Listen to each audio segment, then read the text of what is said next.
So, hi Razib, welcome to the Naked Dialogue podcast. Hey, what's Firstly, up? I'm doing good. How are you doing? Yeah. I'm good. I'm good. Good. So, do you want to explain what you do and how did you get into genetics in general? Sure, sure. So what do I do? So I am a geneticist. I do a variety of things. I consult on independent projects for companies, usually related to population genetics, the ancestry space. Basically, you know, um, you can design an algorithm to infer someone's ancestral heritage, in various ways through, methods, using genotype data. And usually you need someone with some level of computational skill, along with, an understanding of genetics and population history, which I have. That's one thing I do.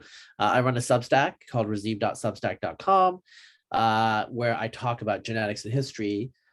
Usually, people really like my genetic histories of particular nations. Although I do other things, like I did one on genetics of height, the genetics of skin color, the genetics of behavior.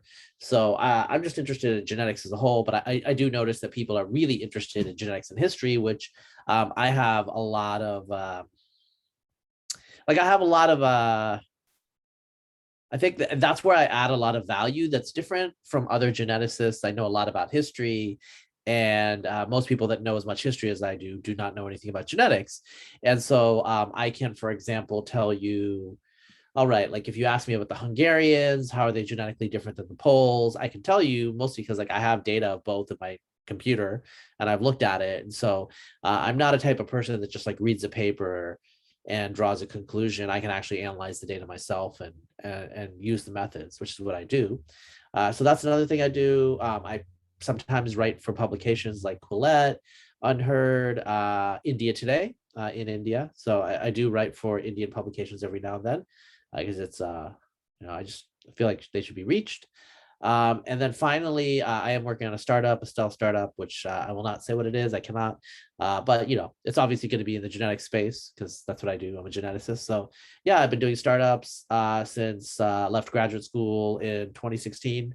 I was getting my PhD in genetics, evolutionary genomics of domestication. It's one of those topics that I'm interested in. So I'm interested in a lot of different topics, obviously. And so I'm just trying to hit everything. And obviously I do Clubhouse. That's how I know you, I think, mostly. I do Clubhouse rooms on Friday. I didn't do one on this Friday, partly because it's just really busy. And yeah, so this is the first time, as we're recording this, this is the first day that I have not done a Clubhouse room on a Thursday or a Friday since February. So, my Clubhouse rooms, like, as you know, it's like on a particular topic, and we'll talk about one of those. And I talk for about 30 minutes, and I take Q&A for another 30 minutes, and that's that. Yeah, I've attended a lot of those and I've learned a lot. Even though I'm new to genetics, it's been a pleasure listening to you. And also you're Thank kind you. of a very comedic guy, so love listening to that as well. Okay, thank you. Yeah. I like joking. Sometimes the jokes are sometimes people don't sometimes the jokes don't travel in culture. So like, I was joking that Indians are a kala race, because I think it's funny how Indians are obsessed with their skin color. And so I'll just say, oh, you're black, you're basically black skin, and because in America all brown people kind of look the same, to white people it doesn't really matter. But then like some Indians messaged me, they're like, what are you trying to say? And I was just like, no, it's just a joke. Don't worry about it. I'm not saying it literally, it's just like, but so Clubhouse has been interesting because it's a multicultural environment from all sorts of people from different backgrounds, ages, political orientations, and cultures. And it's been interesting. Yeah, it's been very interesting so far listening to you on Clubhouse, and I think people a lot of times don't get humor, so that's also a thing. Describing how you were raised in Bangladesh and then you came to United States. Huh? Do you want to summarize how your journey started there Yeah, first? sure. Yeah. So my dad is a chemist, and so he was teaching at University of Dhaka. He's a professor with a master's degree, and so he had to finish his PhD. So when I was 4, he moved to America, and then he brought us over, and literally like a week after I turned 5. Show up in upstate New York. We lived there for 6 years. My dad got his PhD, and then we moved to Eastern Oregon. So that's where I spent my adolescence, my teen years. I went to University of Oregon. Lived in Oregon and Portland, and then moved to California, moved to Berkeley, and then I went to graduate school at UC Davis, which is kind of it's halfway between Sacramento, the state capital, and Berkeley, the Bay Area. So it's in Northern California. And then in 2016, I started working at a startup here in Austin, and I've worked at several startups since then, and I've been based mostly in Austin since then. So yeah, it's just been like one place after the other, kind of every 5 years. That's actually how it's worked out in my life. But mostly, I consider myself an Oregonian. That's where I grew up as a teenager, and that's where I went to college in Western Oregon, and so that's where I spent most of my life. So that's what I would call myself. But I've been influenced by various uh, cultural influences over the years. Oh yeah, that's quite a journey. So I want to get into genetics of culture.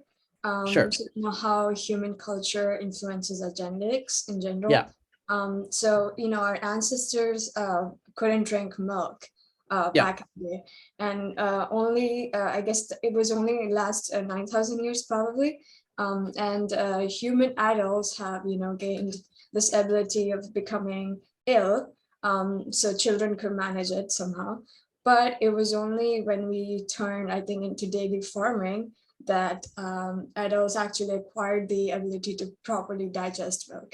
Yeah. So to me, it seems that culture with a history of dairy farming um, and milk drinking have, Hmm. much higher frequency of lactose tolerance. Yes. So the question being, how is it associated with genes? Like in the Hmm. cultures that don't have a history Hmm.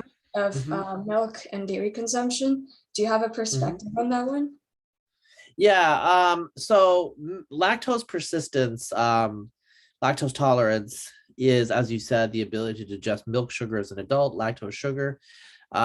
This usually stops between the age of 5 to 10, closer to 5 in humans.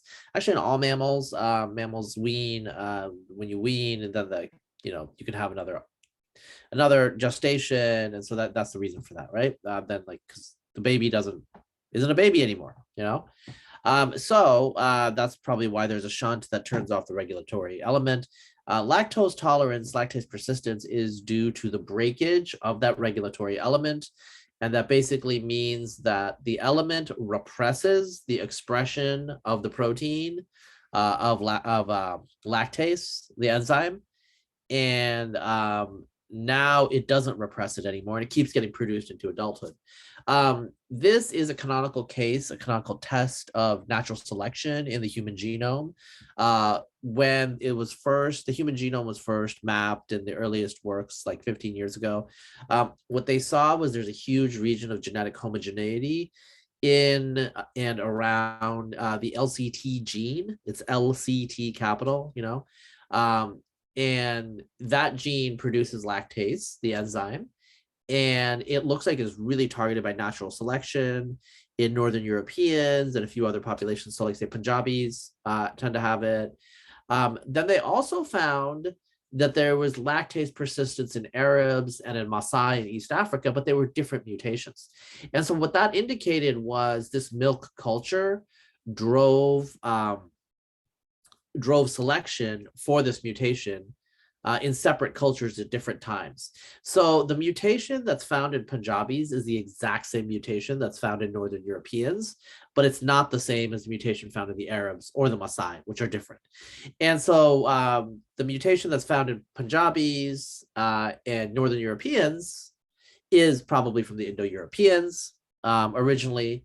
And so now we have ancient DNA, and that is showing that ancient populations tended to be lactose intolerant, the wild state, the natural state, including early Indo-Europeans, and the really high frequency that you see in places like Denmark, in the just in the genomic surveys, are due to the last couple of thousand years. Geneticists are still trying to figure out what's driving it. Obviously, lactose sugar is part of it. It's 1/3 of the calories in milk, but it's probably not the only thing, and they don't really know what's going on. But so like 25-30% of Punjabis have that allele. Something like 80 to 90% of Danes, and then in Southern Europe it drops, so it drops below 50% when you go to Italy, parts of Spain. But the Basques, who are not Indo-European, actually have a lot of it. It's probably because sheep, they have sheep, and they get a lot of milk out of that, I guess, and cheese. So in terms of populations that will drink milk or eat cheese, depending on the type of cheese you have, breaks down a lot of the lactose sugar. So like a lot of the hard cheeses are much easier for people who can't tolerate lactose than like, kind of like the wet cheeses, the really, the almost like, curds, like just really curdled, wet, drippy cheese, right? So that cheese is much more like milk. It's been less processed by the bacteria. The hard cheeses have been processed, and so you can eat the hard cheeses. So people have been eating cheeses long before lactase persistence. It looks like cheese is not strong enough to actually drive it. It's raw milk that seems to be driving it. And so when you have a pastoralist nomad, they drink raw milk.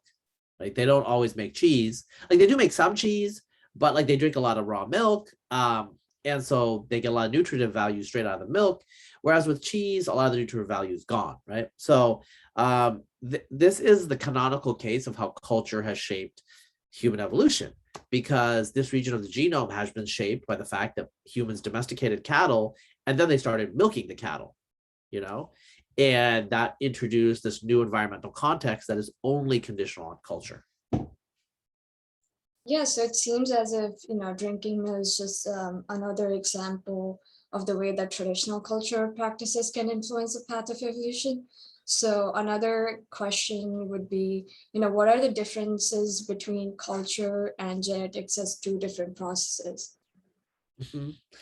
So this is you're asking like pretty interesting question, actually, because this is another topic I'm interested in, cultural evolution. Your listeners out there should check out Joe Henrich's work. And basically, what Joe Henrich's work shows is that culture evolves very fast. It can interact with genetics, but they have different inheritance processes. So genetics is very, very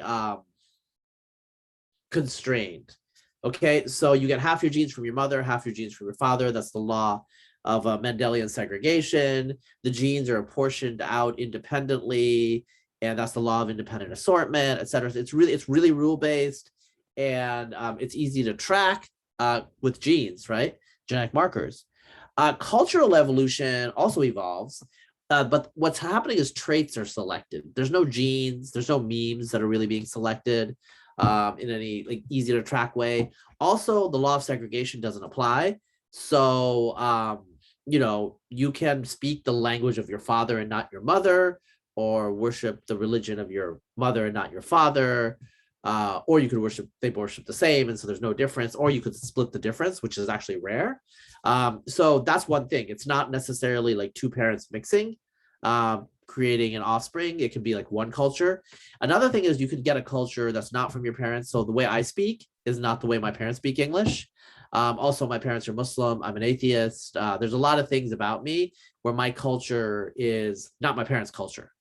Okay. And that's because I grew up in the United States, and my culture comes from my peers, and the culture comes from the broader culture, not just your parents, right? But your genes come from your parents.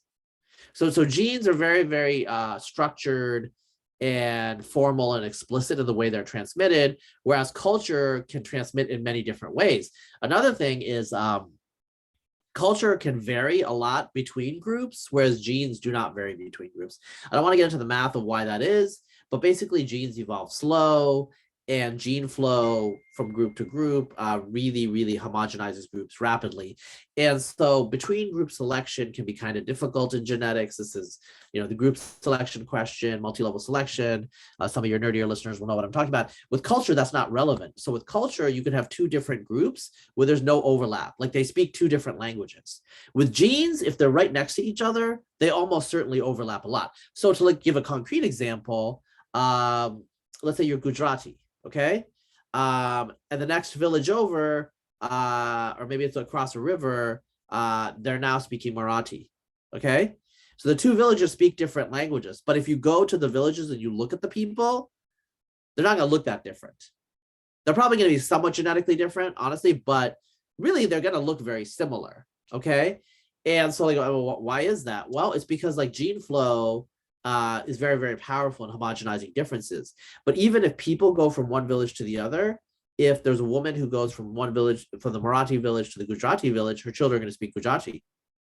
And so the culture is maintained and the strong difference maintained despite the genetics being very similar, right? I'll give you guys, give your listeners another example. In China, there's a group called the Hui, the Chinese Muslims, who look very similar to other Chinese. Genetically, they're about 10 to 15% West Asian, but they've intermarried so much that they lost their genetic distinctiveness. But they still don't eat pork. They still eat halal. They still wear the caps, the tupis, and they're Muslim. So culturally, they're very, very distinct. But genetically, over 1,000 years, they've lost their distinctiveness. And I did some back of the envelope calculations. 2 to 3% intermarriage per generation would result in where they are right now. Right. And that's all that's needed. 2 to 3% per generation. And now they look just like the Chinese.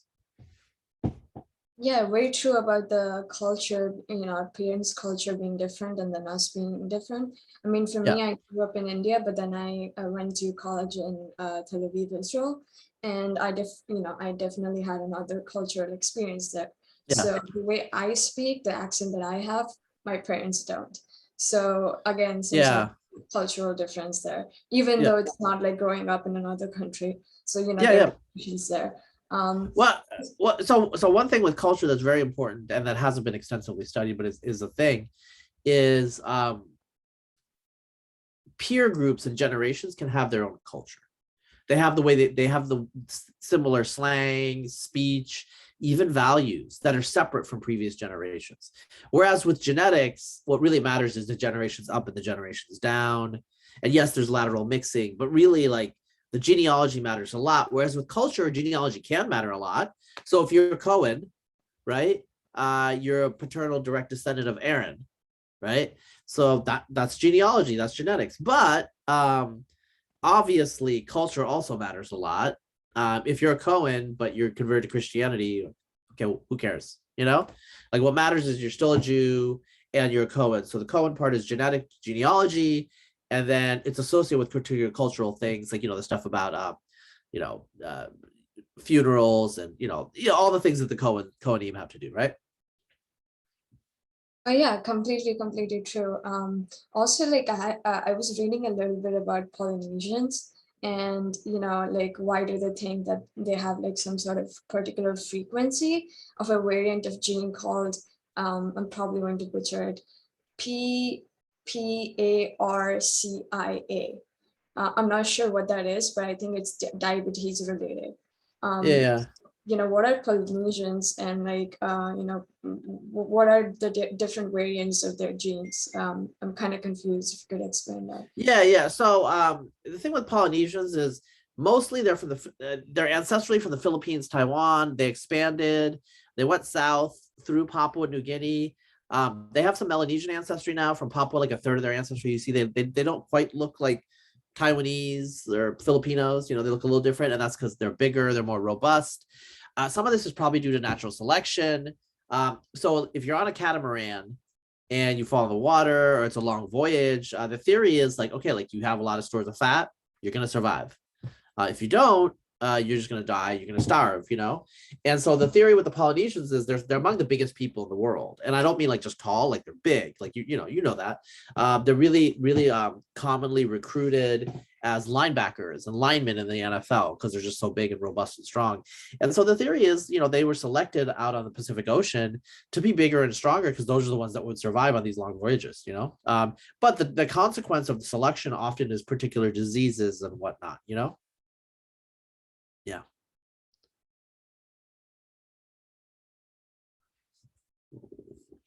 Sanjana, I cannot hear you. Oh, I'm sorry. I was Oh, muted. I'm not. Apologies. that's fine.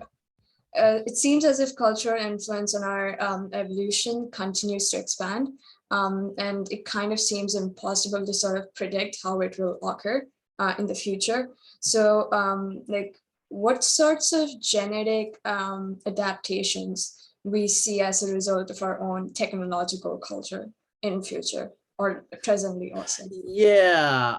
One of the things that's been happening in the last century, for various reasons, is people with more education that are higher status have fewer children than people with less education that are lower status. This is the historical opposite of the norm. This is the opposite of the historical norm, where poorer people actually had fewer descendants than richer people, because poorer people's kids just one, they couldn't afford the kids, so they might commit infanticide or, practice some sort of birth control. And then two, their kids would often die, malnutrition, disease. Since about like 1900, in a lot of developed societies, that's flipped. And so you're seeing selection for people who are frankly more impulsive. So for example, a lot of people that I know in academia, they get their PhD, they're done at like 30-ish, maybe 31, do a postdoc, they start being a professor at 35, and then they're up for tenure in their early 40s. They have one or two kids. That's it. In their late 30s. And then, okay, maybe they went to high school with some girl and she got pregnant at 17, and she's a single mom until she's 23. She gets married and has like 3 more kids, with some dude, and maybe they get divorced, but she's got 4 kids, by the time she's 30. This is like a thing that I have seen. And so now you think like, okay, like what's being selected for here? Well, I mean, what's being selected for is I think it's called high time preference, like you short-term focus. You know, what's being selected for is like not investing in education. Because the problem with education is decreases your reproductive fitness. Because you have to like spend all these years not having children, and then once you do have children, your generation. So there's 2 issues that are affecting the fertility. One, the number of children, obviously, that drops. But also the key is like the generation times are getting bigger, so it's reproducing slower. And the reason that the number of kids is dropping is often because they start having kids, in the women in their mid 30s. You don't have that many years left that are fertility for a lot of people, right? Like if you start in your 20s, early 20s, then that's all different, right? Yeah, no, very true, very true. Also, do you think these adaptation will apply universally or like amongst only a certain kind of population? Well, from what I have heard, in general, it's pretty universal once you move to the demographic transition. There are a few exceptions. So in Israel, Haredi Jews and some of the modern Orthodox, like the national religious, right? They still have, they're generally poorer, but they still have like a little bit of a positive correlation, I've heard from Jewish friends, between education and wealth and number of children. Okay, so they're the exception. And like, with the Haredi, as probably, when they dropped the child subsidies in the early 2000s, the Arab fertility dropped a lot, but the Haredi fertility did not drop. They just got poorer and they were okay with it. So the Haredi, obviously, and like just for your listeners don't know Judaism, Haredi are called ultra Orthodox. They're very, very traditional. They wear the caps. If they're Hasidic, they have the locks and stuff like that. So they're trying to live in the early 19th, late 18th century, and they're doing it purposely because they want to be separated from the world, from the goyim, the nations, blah, blah, blah. They have a lot of kids, and, over 50% of the children in England who are Jewish are now Haredi, even though the vast majority of adults are not. But it's because secular Jews in Britain do not have children. They have 1.51, and the Haredi are having 5 or 6. So you see this compounding effect of these cultural selection events. And over time, what'll probably happen is these sorts of cultures will become a bigger and bigger proportion of the population. And the people that don't have children will become a smaller proportion of the population. Wow, that's very interesting. I guess another question would be, how will these human machine interfaces, so let's say robotic prosthesis or neural implants, affect our gene pool? Do you have any perspective on that one? How will it affect the gene pool? Okay, so I think one thing that it might affect the gene pool is people who are really into machine human interfaces probably are not going to reproduce as much. They're probably going to, be more into metaverse, all sorts of other things. so having children, like you have to interact with people, you have to be around people. And, you know, I think you're seeing like, you know, withdrawal using these metaverses, you know, the metaverse, like doing gaming, doing your whole life online. You know, this is a big thing in Korea. Fertility has been crashing. And it's because people spend so much time online, they don't interact with each other. And, you know, for most people, unless you're a test tube baby, like you're conceived in a particular way where you have to be physically around someone. So Oh yeah. Also to conclude in terms of genetics of culture, what are like the human cultural influences on our genetics, and what are these?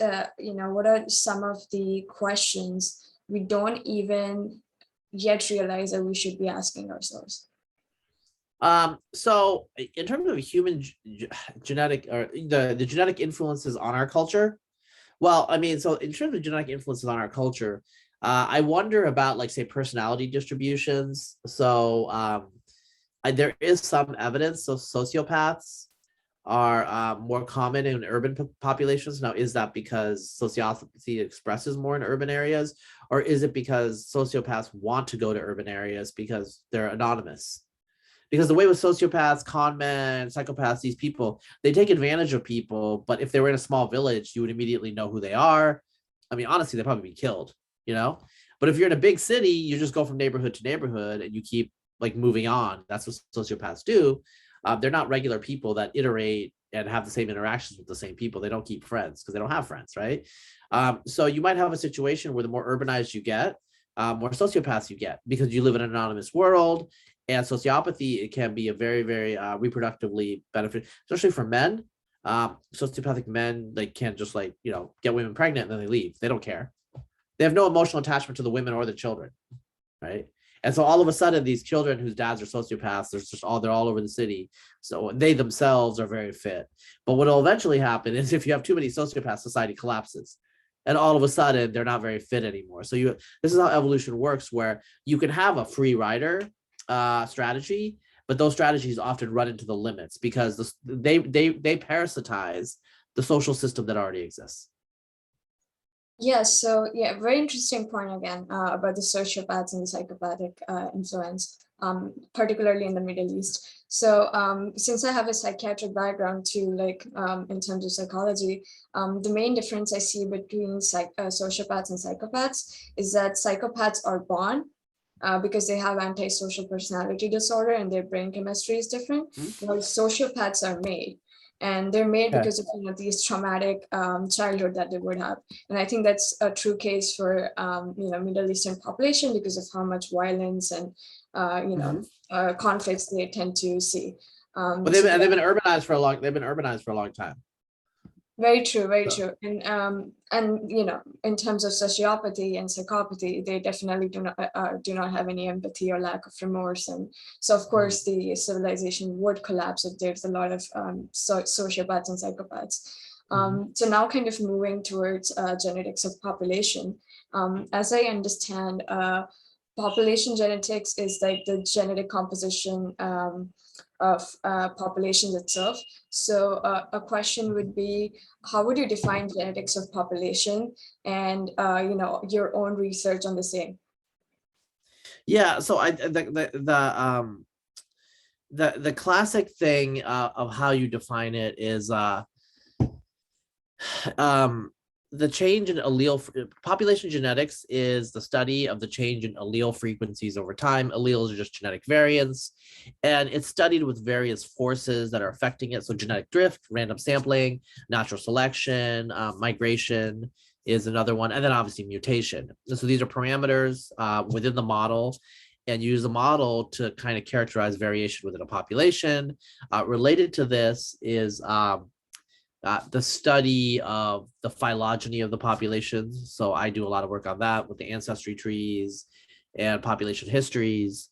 And this is done through just like the study of the distribution of genes within populations. So concretely, you have two populations. Let's think about it this way.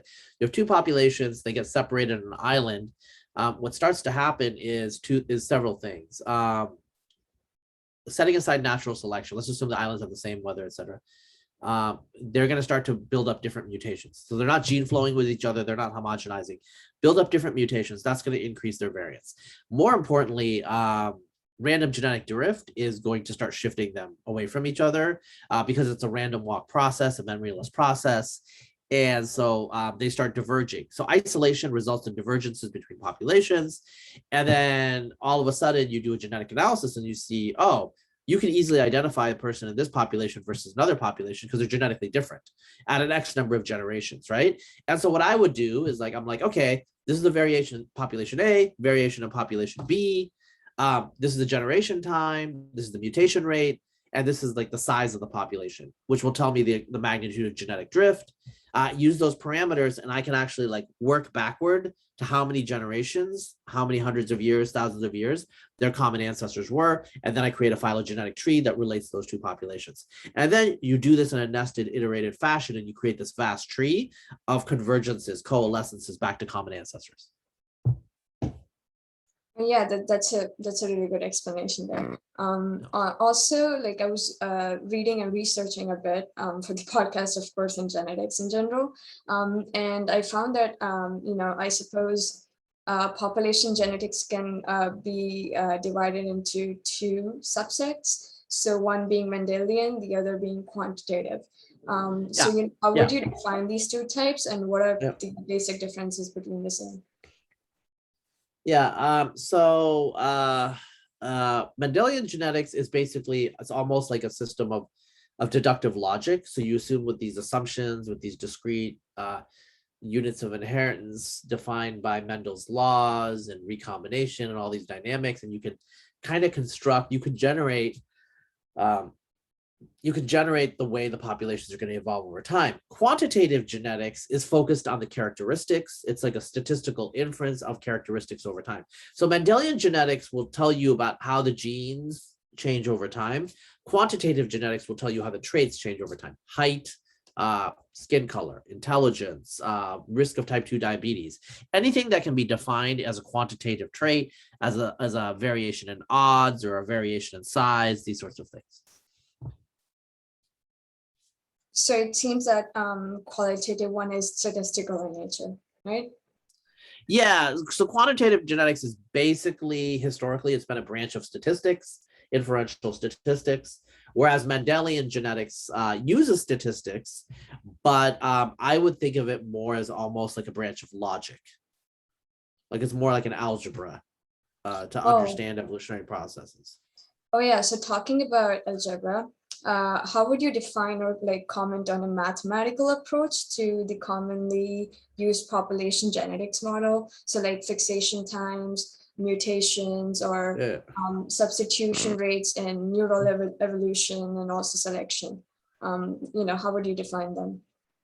Yeah, so basically, again, like you have some starting assumptions, stuff like fixation time. So fixation time for the listeners is like, okay, you start out with a new mutation and, okay, like how long would it take to fix in the population? Well, there's two things going on here. One is, is there selection or not? If there's positive selection, fixation time is going to be shorter, it'll sweep. I think but if it's a random process, the probability of fixation is 1/2n, and is the population size, so it's unlikely to fix. But if it does fix, how long is that? How long is that? Well, it's 4n. It's 4 times the generation number, 4 times the census size. Like how does this make sense logically? It just makes sense logically because the bigger your population, the longer it's going to take one allele to replace all the other alleles in the population, right? And so, there are these formalisms, these mathematical relations that are found in population genetics, and those relations are there to help you develop intuitions about about genetic processes, evolutionary processes over time, right? So if someone says to me, the Black Death caused a bottleneck, I can understand why verbally they would agree with that because 30% of the population die. But I can tell them, you could do the math. The Black Death did not cause a bottleneck because 1/3 of the population is trivial in terms, so in population genetics, like the diversity hits diminishing marginal returns. And so if it's a huge population, you kill a third of them off, it doesn't matter. What you have to do is like kill 99% of them off. Then it's a bottleneck. And so so human populations that go through bottlenecks of 300, like Ashkenazi Jews, they're a little bit bottlenecked, but it's a very mild one. Real bottlenecks are below 100. So yeah, it seems as if the qualitative type and this mathematical approach is very logic based. Yeah. Yeah. Well, so I mean, it was basically, in a way, you can think of it as a branch of logic or information theory. And in the 20th century, we didn't have that much data, so there were all these theories that people built. Now we have genomics and population genomics. There's just like a lot of data, and so all of the theoretical tools that people developed are now being used to understand the data. Oh yeah, that's a good one. Good Yeah. explanation there. I'm Yeah. getting distinction. So again, what are your thoughts on the diversity of human genetic evolution across different nations and also races? Yeah. So as a stylized fact, the late LL Cavalli Forza, he told me, I asked him on my blog, you should Google 10 questions for LL Cavalli Forza, that humans are a very young species, so we're genetically homogeneous, but we have enough genetic diversity that you can create phylogenetic trees pretty easily, right?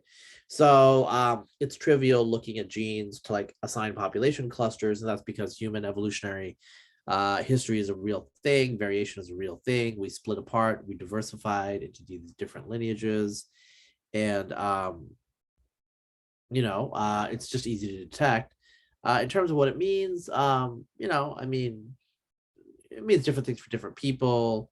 Some people really care about like their race or their, genetic purity, whatever. That's fine for them. I don't personally care too much. Some people care that other people care. I again don't care. So that's my personal thing. I don't draw too many like big conclusions from it. I think like some things of it are pretty cool. So everyone outside of Africa is descended from the same people, like 1,000 or less people, like a tribe that was isolated for 10,000 years somewhere in Northeast Africa or Arabia. 60,000 years ago. That's kind of cool, and that's why Chinese, Australian, Aborigines, Europeans all genetically similar. So when people say like, well, are the Andaman Islanders like closer to Africans or more ancient or whatever? And I'm like, no, I mean, they're the exact same. They're from the same thousand. Everybody outside of Africa is from the same thousand, no matter what they look like, right? There's the same thousand common ancestors, right? So all the lineages go back except for Neanderthal ancestry and some of these other things. So yeah, it's pretty cool. I think the Neanderthal ancestry, Denisovan ancestry is cool. These people that like diverge from our own lineage 600, 700,000 years ago, they can still interbreed with us, admix with us. And then all of a sudden there's hybrids and, the rest is history. So, excuse me. Yeah, I think that there's a lot of empirical data that we now have that's just super fascinating. And there's a lot of questions we can answer about our species history. And then from its history, you can understand things like natural selection. Now, most of the real work on evolution in terms of natural selection is not done in humans because we only explore a small part of the parameter space. We have we're slow breeding.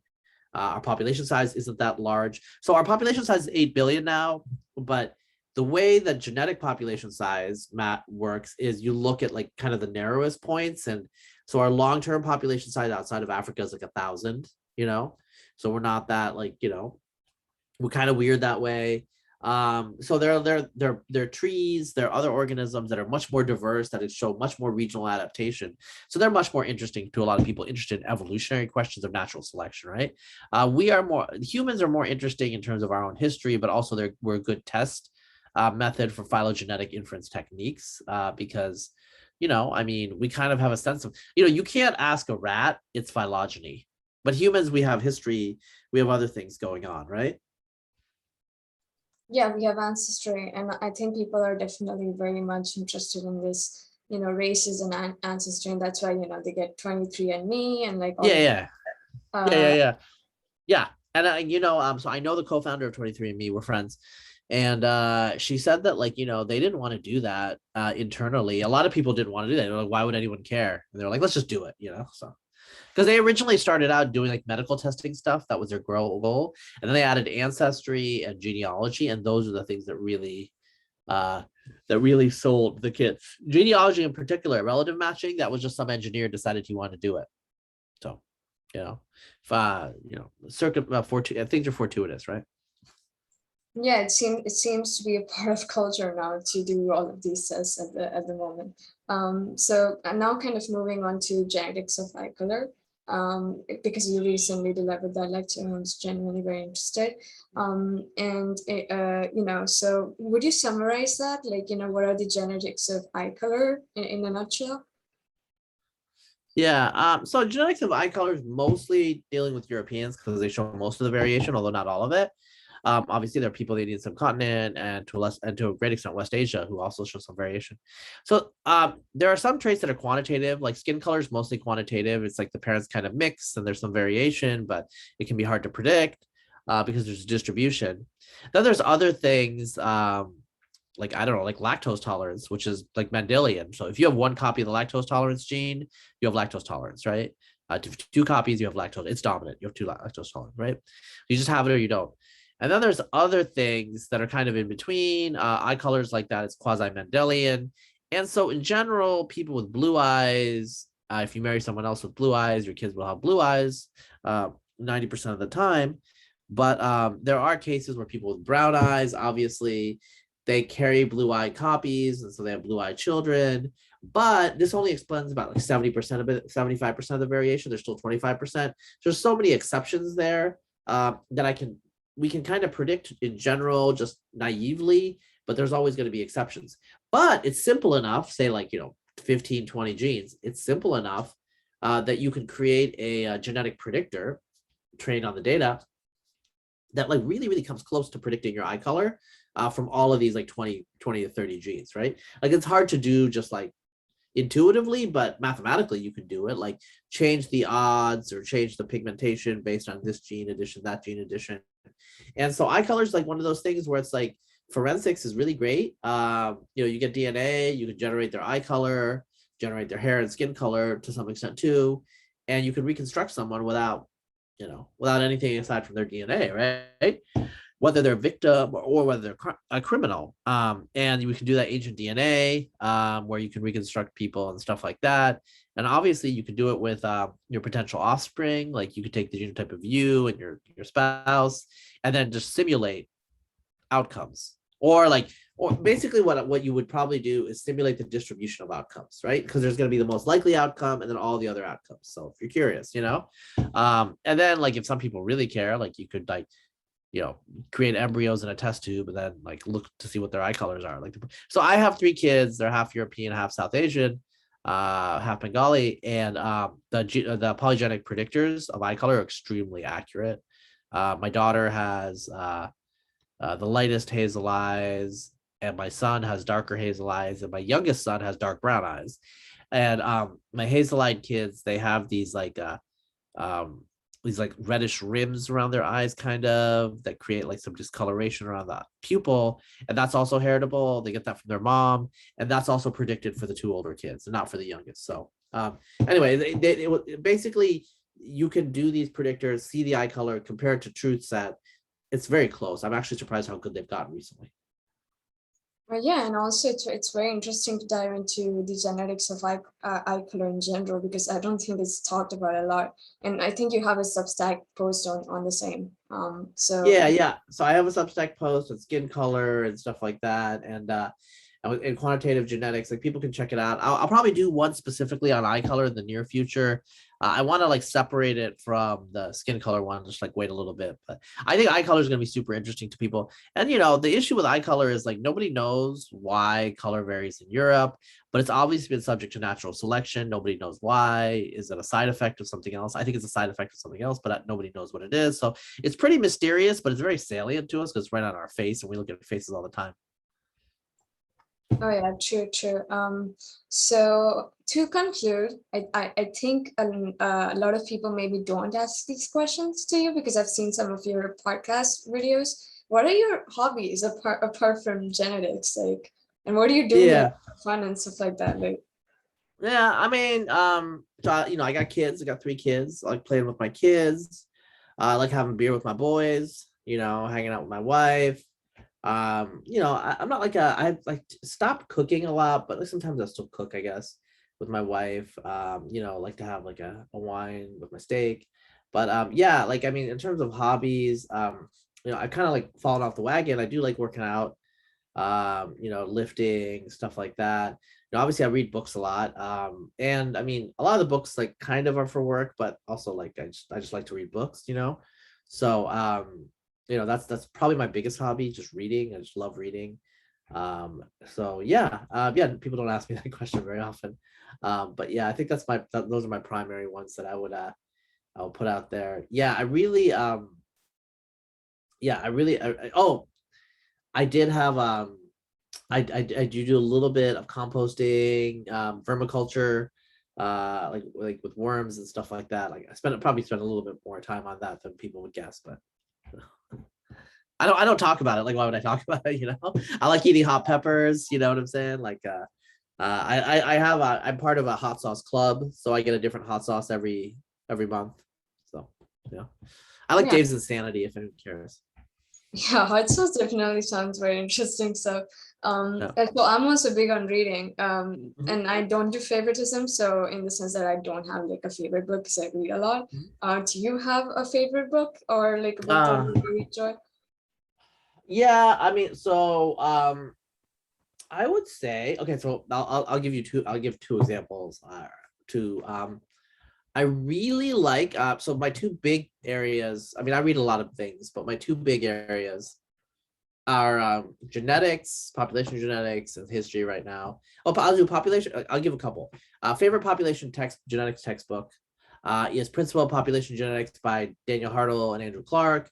The favorite population genetics textbook probably has to be David Reich's Who We Are and How We Got Here. For history, I really, really like The Fall of Rome and the End of Civilization by Brian Ward Perkins, kind of an archaeological take. It's really good. I recommend that. I've read that like 4 times. For like, general nonfiction, I really like The Blank Slate. One of my favorite books, although Steven Pinker's Language Instinct is also very good. Steven Pinker's Blank Slate, Language Instinct. I really like those two books. And in terms of fiction, I don't read too much fiction anymore.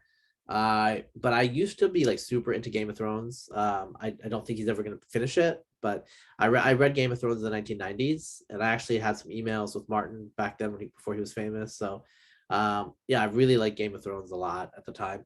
Now I don't anymore. I think I don't like it as much anymore. I think like when you're 20, and you're reading something, or when you're like 19 and you're reading something, and it's like dark and all that stuff, it's like, oh, this is cool. But then when you're 40 and you got kids, I'm like, you know what? Like, I don't want to read about these like mass slaughters of villagers right now. It's just like I'm not feeling it. So I definitely think that like there's a certain like season for a particular type of book.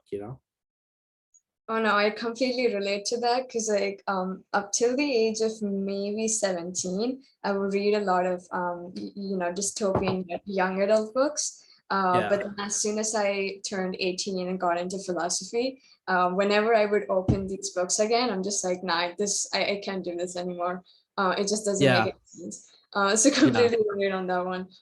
I guess as you age, your interest in terms of books definitely change. Um, Yeah. Yeah. so, to conclude, what are the current projects? I think you already mentioned some of it Mhm. before. Um, Yeah. and what can we expect from, your newer articles and also Substack? Yeah, so I am finishing edits on well, I mean, like I've finished uh a draft of the Scythians into early Indo-Iranians. That's the next one that's coming out. Probably do one on inbreeding for my podcast, which I do every week, just like I have Charles C. Mann next week. Nassim Taleb says he wants to come on, so I'll have him on. just I have some like random famous people. Like, my strategy is just like having like, okay, like people want to hear a big name say the exact same thing that they always say everywhere. I hope Nassim's not listening. But my personal experience with podcasts is I like people sometimes who people don't know, because like you don't know what they're gonna say. Whereas like if Steven Pinker comes on, it's and I like Steve, he's a friend, is like, the world is getting better. Okay, yeah, great. Like, or it's like Nassim comes on, he's like, you got to get skin in the game, So anyway, I'm trying to do that. I'm trying to raise money for my stealth startup right now. We are, there's a lot of money out there, so I'm not worried about that. And then I'm writing for Unheard. I'm writing for Quillette. And probably I actually have like a book review that I'm supposed to write for India Today. So, Indian listeners will see that. Just like various places. If anyone wants to find out about my projects, go to razib.com and it points you to everything. I have a blog, Gene Expression, which is about genetics, Substack, unsupervised learning. I have a blog called Brown Pundits that I contribute to. It's about brown stuff. And, I contribute sometimes to Nautilus, which is like a science magazine, and mostly to Quillette, Unheard, India Today, and just some other random places that I don't really remember. Like contribute to City Journal, I contribute to National Review. You'll just see it all there. But yeah, I try to stay busy. Yeah, I think also New York Times and MIT Technology Review, right? Yeah. I have. Yeah, just like I've lost track. Some online places that I've contributed to have like just disappeared. So I used to write book reviews for this webzine called Science and Spirit in the 2000s, and they all disappeared. So, oh well, Well, it was a pleasure talking to you. Of course, thank you for coming on to the podcast. It's always for a sure. pleasure. I hope you have a good night. I don't know what's the time there. Yeah, it's 9:30 here. I gotta pack. I am traveling to DC and New York for business, so I will be busy. But it was great talking to you, Sanjana, and hope the listeners enjoyed the conversation. Yeah, I hope too. I hope too, and I hope you safe travels and Yeah, enjoy your thank you. time there. Thank you.